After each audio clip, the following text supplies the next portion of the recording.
Hello everyone and welcome. In this video we're going to be doing an overall review on the popular fantasy television series House of Dragon.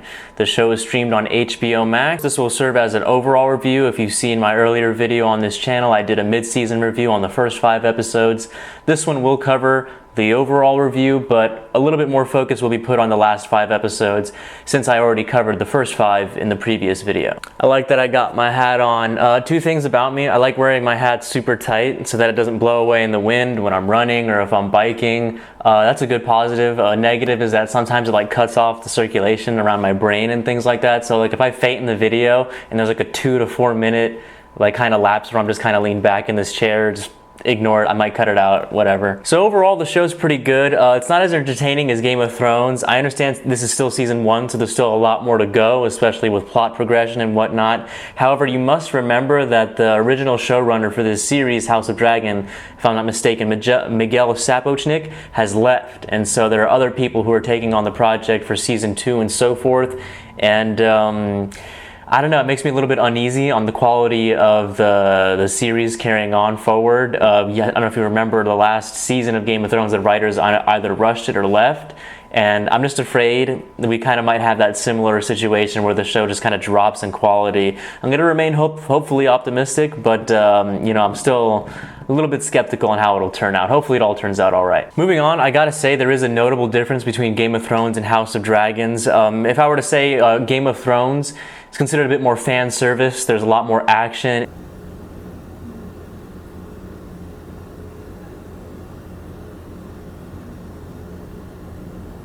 In it, there's not too heavy dialogue and slow pace. There are slow moments and pacing and issues like that in Game of Thrones, but that's mainly because it's a new piece of story kind of that we've been introduced to, so that's excusable. But there's a lot of action, a lot of fighting, a lot of cool stuff happening quickly, whereas House of Dragon, it kind of serves the book more, so it's a little bit more dry and slower in pace, which isn't necessarily bad. As I said, it's reminiscent to reading a book. When you're reading a book, you're getting a lot more details. It's a lot slower to get to one interesting plot point to the next.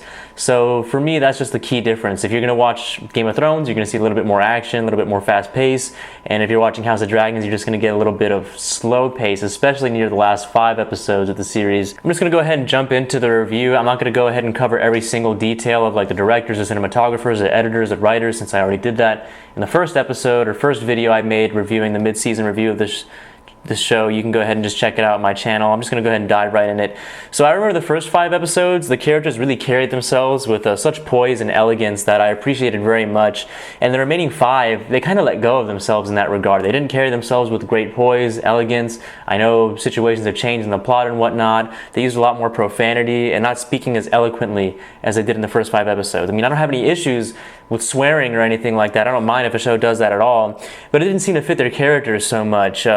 Perhaps that could be attributed to the escalating situation and tensions being brought up by the family's contestment of the throne, but I don't think that's totally excusable considering that was the very similar plot point that took place in the earlier episodes, in which they did speak eloquently and carried themselves in a very nice old English manner. It feels like in some instances they're speaking plain English and they're using a lot more profanity, and it just doesn't seem to fit their characters well. I don't know, it's just something I've noticed. Another thing that suffered in the last 5 episodes, besides the character poise and eloquent speak, is the pacing of the show. My critique on the characters' behaviors and word usage falls mainly towards the acting and a little bit towards the writing.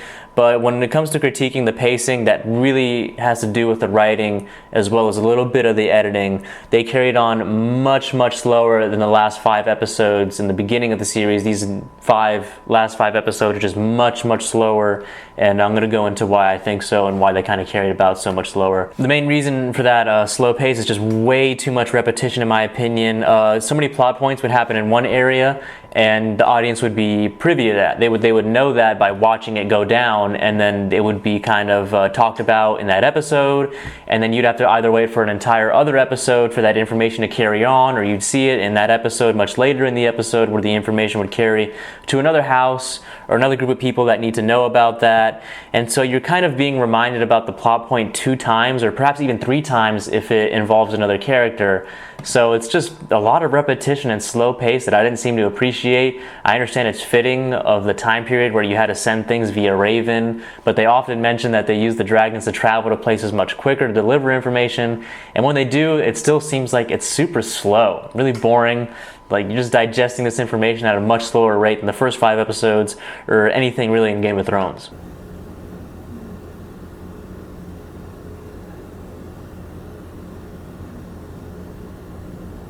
For a series of this size, scale, and budget. The score is also decent, really good work to elicit emotions in any intense scenes. Nothing mind-blowing, but overall just pretty good. I'm not blown away by the dragons, I really don't care much for them. They're still pleasant to watch. Moving on to the acting, just overall decent. Better in the first few episodes, as mentioned earlier, than the last 5. They seem to act out of place, and their profanity use is just, I don't know, it's just weird. Like, I know I keep bringing that up, so you might think I have a problem with it. I don't. It's just, I've definitely noticed that. My, like, perceptual radar, I'm just watching the show, and I'm like, dude, they're like swearing all the time and no longer using any eloquent words, and it's just, I don't know, just something that caught me off guard. Let me know in the comments if you've noticed that, if you care at all about that. I don't know how to end that sentence right there. Moving on. Like, I remember learning so many new words in the first 5 episodes that I actually had to look up or Google, and I'd be very happy to learn these new words. I can rarely use them in my everyday speak, but nevertheless, I was very happy to learn about them. I love to read, and when I read and find a new word, I don't know why, I just get excited. Like, that's really cool. Now I know a different word that I can use in place of other boring words. But like I mentioned in these last 5 episodes, they speak more closely to plain English rather than Old English, which doesn't really match with their characters, and just something I noticed. Which is a shame, of course. I can't go on critiquing the acting without mentioning the character recast through the mid-season and now. So Princess Rhaenyra, if I'm pronouncing her name right, was played by Millie Alcock in the first 5 episodes. In the last 5 episodes, she's played by Emma Darcy. Alison Hightower is played by Emily Carey and is now being played by Olivia Cook.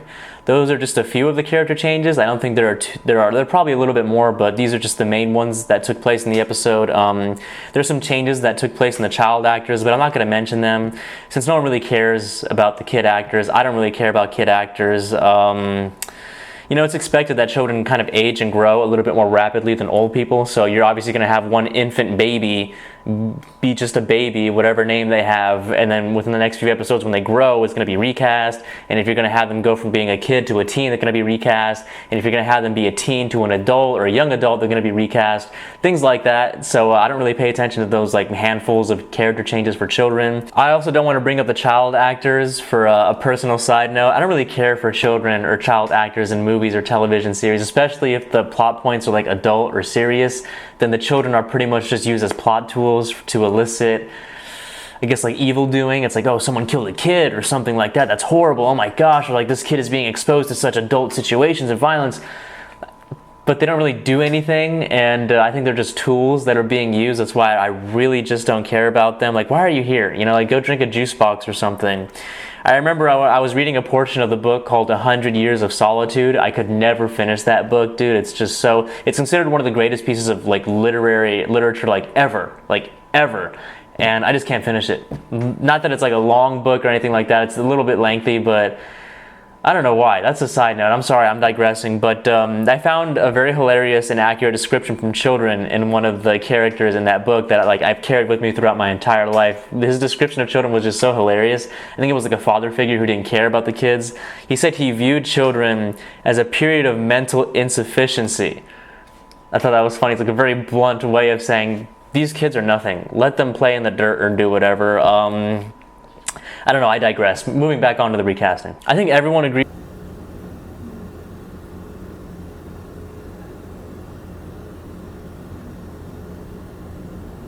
that it was a very stupid decision to recast. You know, whoever was the creative mind behind this recast, they obviously, I don't want them to get fired or suffer very negative repercussions, but they should know that it's not at all an intelligent or good creative idea. It was a very bad idea, and it was a bad idea for a few reasons. For instance, if there's such a time jump, you know, and it's so noticeable, why was that time jump not applied to every character that was of near the same age as these characters? Why do they only change a very small handful, a very few characters and not a majority?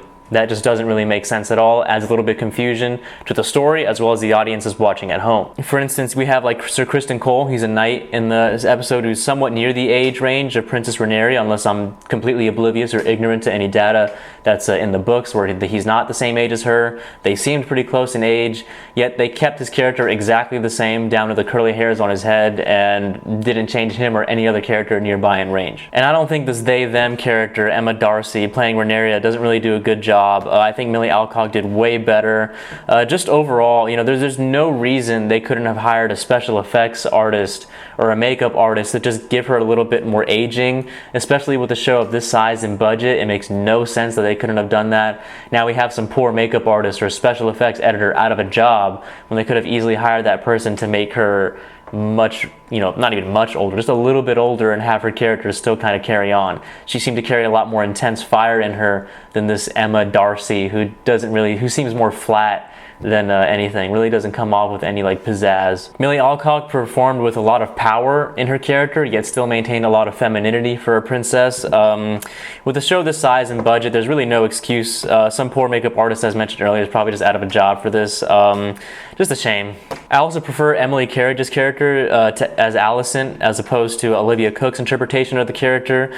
Those preferences could be due to familiarity and establishment in the first 5 episodes of the season, but I don't know, I just really can't see why they went the route of recasting. Totally non-favorable to audiences. I'm assuming something like this has been done in the past to negative reception, so it just shows they either didn't do the research, didn't care, or just an overall bad creative decision. I gotta say, overall, just a letdown. I don't know if you noticed, I was trying to be nice in this review. I don't want to like, and I still am not negative towards the show. It's just decent, but it just lowered in quality so much for me. You know, there's so much to critique and change that existed in the show that took place that wasn't for the better. Not that the show's bad in any way, it's just that I'm totally not looking forward to season 2 at all. I'm not looking forward to it as something pleasant to look forward to at all. It's just rather that, you know, it's just something to stumble upon later down the road when they do release season 2 a year or two later. I'm not really going to be, as mentioned earlier, looking forward to it at all. I don't want to make this review too long, especially since I kind of reviewed the show in a nice way in my previous video that you can check out on my channel. I recommend watching it? Kinda. It's okay. That's about it. I mean, I think the character changes really threw a lot of people off. Didn't tank the show in any way. Just a lot of people had negative reception. I think even on like multiple other like review channels or even podcasts like the Joe Rogan podcast, they talked about how like illogical of a decision that was. A lot of people didn't like it. In terms of the plot, it's the same. That's why like this review isn't too long. You're not hearing me talk a lot about detail. Everything I'm speaking to you about is very like superficial critiques because I already covered all of that in the first video I made about them. So that's pretty much it. Not going to go too much detail about it. Overall decent. Not looking forward to season 2. Just I'll stumble upon it and review it when the time comes. That's going to be it for this video. Thank you guys so much for watching. You're the best as always. Take care. I'll see you in the next one.